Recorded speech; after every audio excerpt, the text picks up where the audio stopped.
स्वागत है आपका बिहार न्यूज में। आज हो चुका है 23 जून 2024। तो आज लेके आए हैं बिहार की 10 बड़ी ताजा तरीन खबरें। तो दोस्तों आप वीडियो में अंत तक बने रहें।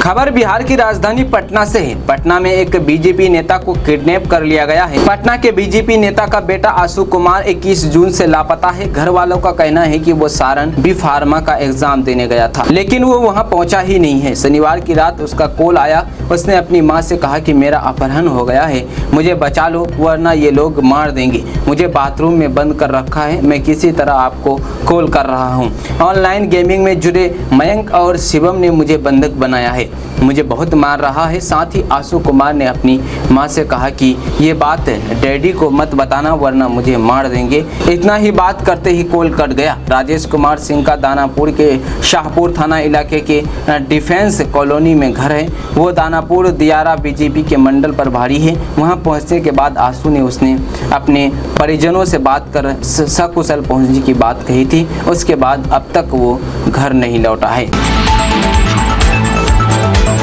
खबर पूर्णिया से है। पूर्णिया के नवगछिया में एक हैरान कर देने वाला मामला सामने आया है, जहां एक दिन पहले एक बच्ची की मौत बीमारी की वजह से हो गई थी, जिसे परिवार वालों ने मिट्टी में दफन कर दिया था। लेकिन झाड़ फूंक करने वाले ओझा के चक्कर में आकर परिवार वालों ने मृत बच्ची को जमीन से निकालकर नवगछिया अनुमंडल अस्पताल लाकर जमकर हंगामा किया। बच्ची के जिंदा होने की बात कही गई। मामला यही तक नहीं रुका। झाड़ फूंक करने वाले महिला ने अनुमंडल अस्पताल पहुंचकर वहां भी मृत हो चुकी बच्ची का झाड़ फूंक के जरिए जिंदा करने का दावा करने लगी।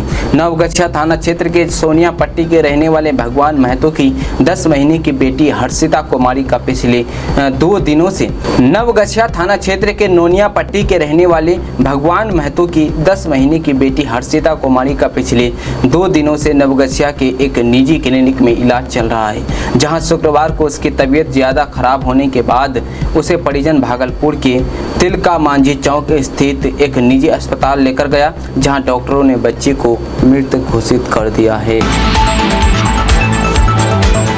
खबर पूर्णिया जिला से है। पूर्णिया में अज्ञात वाहन के चपेट में आने से एक वृद्ध महिला की मौत हो गई। वृद्ध महिला घर से राशन का सामान लेने के लिए किराना दुकान गई थी, तभी सड़क पार करने के क्रम में अज्ञात वाहन ने वृद्ध महिला को जोरदार टक्कर मार दी। हादसे में घायल महिला ने इलाज के लिए जीएमसीएच पूर्णिया पहुंचने के क्रम में दम तोड़ दिया। घटना कस्बा थाना क्षेत्र के गर्भनैली के राधानगर स्थित NH57 की है। मृतका की पहचान कस्बा थाना क्षेत्र के राधानगर निवासी पत्नी चिंता देवी के रूप में हुई है। खबर बिहार के मधुबनी जिला से है। मधुबनी के लौखी प्रखंड के अंतर्गत अंधरामंड थाना क्षेत्र के डकही गांव में शनिवार की देर शाम एक साला ने जीजा को गोली मार दी, जिसके बाद घायल को लौखी CSC में भर्ती कराया गया, जहां प्राथमिक उपचार के बाद उसे DMCH रेफर कर दिया, जहां उसकी हालत गंभीर है। घटना की सूचना पर पहुंची पुलिस मामले की जांच में जुट गई है। घायल इंदल शाह ने बताया कि शुक्रवार की देर शाम को दवा लेने के लिए डकही चौक गया था, जहां से वापस आने के क्रम में सुनसान जगह पर उसका साला बबूल मुखिया, कमल मुखिया अपने 2 अन्य सहयोगी के साथ घेरकर पहले मारपीट किया, फिर पैर में गोली मार दी, जहां से उसे बेहोशी की हालत में उसे उपचार के लिए अस्पताल में भर्ती कराया गया। पीड़ित ने बताया कि पिछले 2 माह से पत्नी मायके में थी, उसने उससे प्रेम प्रसंग में शादी किया था। परिजनों ने बताया कि शादी के 1 साल बाद से ही विवाद चल रहा है। पत्नी के कहने पर ही उसके सालों ने युवक पर गोली चलाया है। खबर बिहार की राजधानी पटना से है। बिहार की राजधानी पटना में एक बार फिर अपराधी पुलिस को खुली चुनौती देते हुए चेन स्नैचिंग की वारदात सूरज ढलते ही अंजाम दिया है।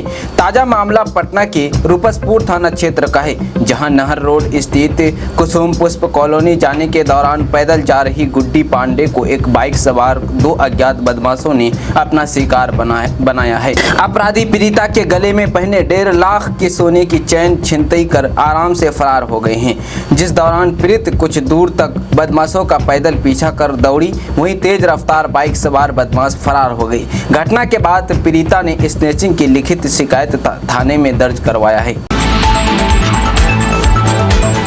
खबर बिहार के बेगूसराय से है। बेगूसराय जिला में दो अलग अलग घटनाक्रमों में गंगा में डूबने से दो लोगों की दर्दनाक मौत हो गई है। गंगा में स्नान के दौरान गंगा में डूबने से एक महिला समेत दो लोगों की मौत हो गई। इस घटना के बाद गंगा घाट पर लोगों की भीड़ जमा हो गई। घटना अलग अलग थाना क्षेत्र के है। मृतका की पहचान जमुई जिले के खैरा थाना अंतर्गत कैबाल फरियात वार्ड संख्या 4 निवासी मनोज रजक की 35 वर्षीय पत्नी सोनिया देवी के रूप में हुई है। मृतका सोनिया देवी नवादा जिला के कौवाकाल थाना अंतर्गत गुआ घोगरा के निवासी कुलदीप रजक की बेटी थी। वहीं दूसरी तरफ साहेबपुर कमाल थाना के छर्रापट्टी घाट पर एक युवक की डूबने से मौत हो गई। मृतक की पहचान सुपौल जिला के त्रिवेणीगंज थाना अंतर्गत त्रिवेणीगंज निवासी प्रमोद चौधरी के 18 वर्षीय बेटे निखिल कुमार के रूप में हुई है। मृतका के परिजनों ने बताया कि पूर्णिया के मौके पर निखिल गंगा स्नान करने गया था। घटना के बाद मृतक के परिजनों में कोहराम मच गया है। पुलिस ने शव को पोस्टमार्टम के लिए भेज दिया है। खबर बिहार के जमुई जिला से है। जमुई में एक पति ने अपनी पत्नी को बीच सड़क पर 15 से ज्यादा बार चाकू से गोदकर हत्या कर दी।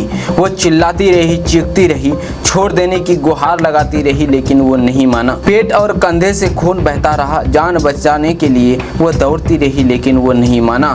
बीच सड़क पर मर्डर की तस्वीर पास लगे सीसीटीवी कैमरे में कैद हो गई है। ये घटना जमुई टाउन थाना क्षेत्र के कल्याणपुर मोहल्ले की है। तस्वीरों में साफ दिख रही है कि अपनी पत्नी को पति कैसे चाकू मार रहा है। सोनल अपनी छोटी बहन और बच्चे के साथ मंदिर से घर के लिए जा रही थी।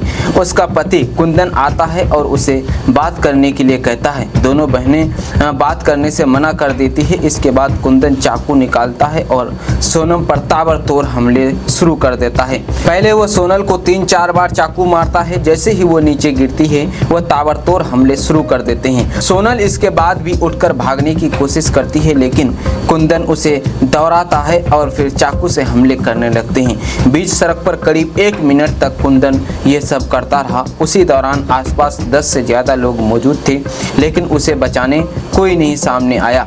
सब चुपचाप तमाशा देखते रहे। मृतका की बहन प्रिया सिन्हा ने बताया कि 3 साल पहले सोनम ने कुंदन से लव मैरिज की थी। इसके बाद दोनों को एक बेटा भी हुआ। उसने बताया कि उसका पति उसे मारता पीटता था। इसी बात को लेकर दोनों में बीच में मनमुटाव चल रहा था। इसके बाद सोनम अपने पिता के घर चली गई। प्रिया ने बताया कि शनिवार की सुबह महाराजगंज स्थित शिव मंदिर में अपनी बहन के साथ पूजा कर घर लौट रहे थे। इसी दौरान उसका पति भी वहां पहुंच गया। रील्स बनाकर मशहूर होने का शौक कितना खतरनाक होता है, इसकी एक बड़ी उदाहरण बिहार के नवादा में देखने को मिला है। गोविंदपुर थाली थाना क्षेत्र के दनियार गांव में सड़क पर 4 अलग अलग बाइक पर सवार युवकों ने वीडियो बनाने के क्रम में एक 7 साल के बच्चे की जान ले ली। इस दौरान 3 बाइक दुर्घटनाग्रस्त हो गई, जबकि एक अन्य बाइक को लेकर सभी युवक भागने में कामयाब हो गए। घटना शुक्रवार की है। पुलिस ने केस दर्ज कर लिया है और छानबीन कर रही है। मृतक बालक की पहचान दनियार गांव के चंदन मांझी के 7 वर्षीय पुत्र कार्तिक कुमार के रूप में की गई है।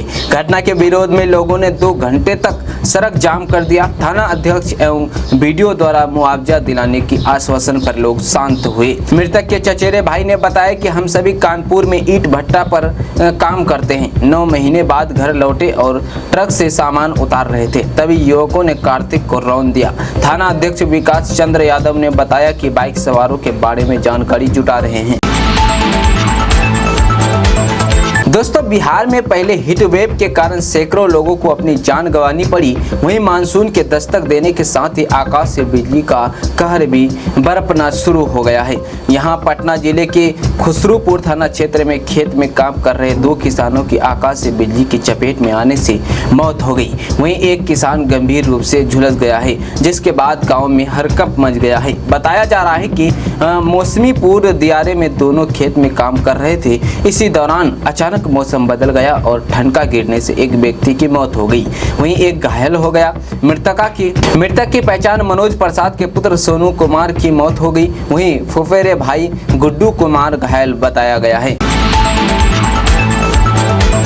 खबर बिहार के अररिया जिला से है। अररिया से एक बड़ी खबर सामने आ रही है। यहां पर पिता के हत्या मामले में आरोपी बेटा को पुलिस ने गिरफ्तार कर लिया है। अररिया के भरगामा थाना पुलिस गुप्त सूचना के आधार पर पूर्णिया जिले के एक पेट्रोल पंप के पास से पिता के हत्या के आरोपी पुत्र को गिरफ्तार कर लिया है। बता दें कि भरगामा थाना क्षेत्र के हरिपुर कला वार्ड संख्या 7 में 20 जून की रात पुत्र ने अपने पिता की लोहे के रड से सोए अवस्था में सिर पर वार कर हत्या कर दी थी। घटना के बाद से ही पुलिस को हत्यारे पुत्र की तलाश कर रही थी, जहां शनिवार की देर शाम उसे गिरफ्तार करते हुए न्यायिक हिरासत में अररिया के जेल में भेज दिया है। बताया जा रहा है कि थाना अध्यक्ष मनीष कुमार को गुप्त सूचना मिली कि हत्यारा पुत्र इंद्रजीत कुमार पूर्णिया जिला अंतर्गत मीरगंज थाना क्षेत्र के चंद्रवा पेट्रोल पंप के पास से ही कहीं जाने की फिराक में है। खबर बिहार के पटना सिटी से है। पटना सिटी में रविवार की सुबह सुबह एक प्रॉपर्टी डीलर की गोली मारकर हत्या कर दी गई है। वारदात आलमगंज थाना क्षेत्र के जल्ला रोड स्थित मलिया महादेव मंदिर के पास की है। वारदात का सीसीटीवी फुटेज सामने आया है। इसमें प्रॉपर्टी डीलर अरुण कुमार घर के कपड़ों में खड़े नजर आ रहे हैं, तभी सामने से 2 अपराधी पैदल आते हुए दिख रहे हैं। अरुण कुमार के नजदीक पहुंचते ही अपराधी गन निकालकर फायरिंग करने लगते हैं। वारदात के बाद दोनों पैदल ही फरार हो गए। इधर परिजनों ने गोली से घायल प्रॉपर्टी डीलर को इलाज के लिए NMCH में भर्ती कराया, जहां इलाज के दौरान उनकी मौत हो गई। बताया जा रहा है कि अरुण कुमार को 3 गोली लगी है, जिसके कारण उनकी काफी खून बह गया और मौत हो गई है। मृतक के पिता और बहन ने पटना के मेयर सीता साहू के बेटे शिशिर कुमार पर हत्या का आरोप लगाया है।